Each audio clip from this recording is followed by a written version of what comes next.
अच्छा सुनो, सब्सक्राइब करते वक्त ना घंटी बजा देना, ताकि जब मैं ऑनलाइन आऊँ तो तुम्हारे फोन की भी घंटी बजे।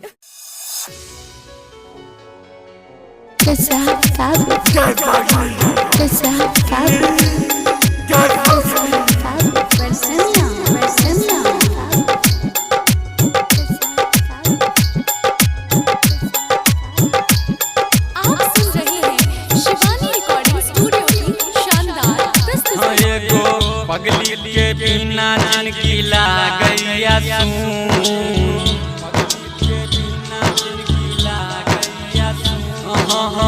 एगो छै पगली हमर गेले दिल तोड़ देखी केहन छै, देखी केहन छै, देखी भाई रे उहो कठोर एगो छै लइले देखै बारा जो निजाम बाबू, निजाम बाबू, निजाम बाबू, गंजराई गंजराई गंजराई।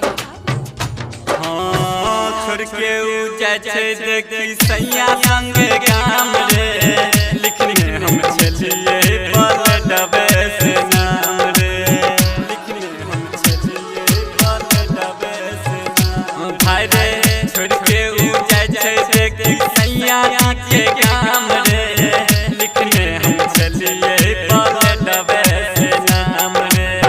हरदम राखै छलिए ओकरे परमान, हरदम राखै छलिए ओकरे परमान। हमरा किस्मत में लिखल छै दोसर सनम, हमरा किस्मत में लिखल छै दोसर सनम। निजाम बाबू, गंजराई गंजराई।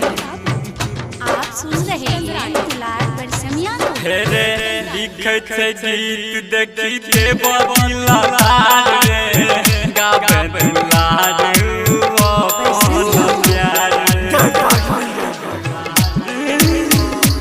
हेरे लिखै छै गीत देखी देव दिलार रे, गाबै दुलार अपन प्यार रे।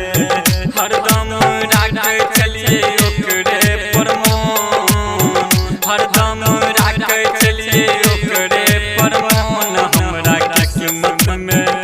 हमरा किस्मत में लिखल छै दोसर सनम, हमरा किस्मत में लिखल छै दोसर सनम। शिवानी रिकॉर्डिंग स्टूडियो, गौर गामा चौक।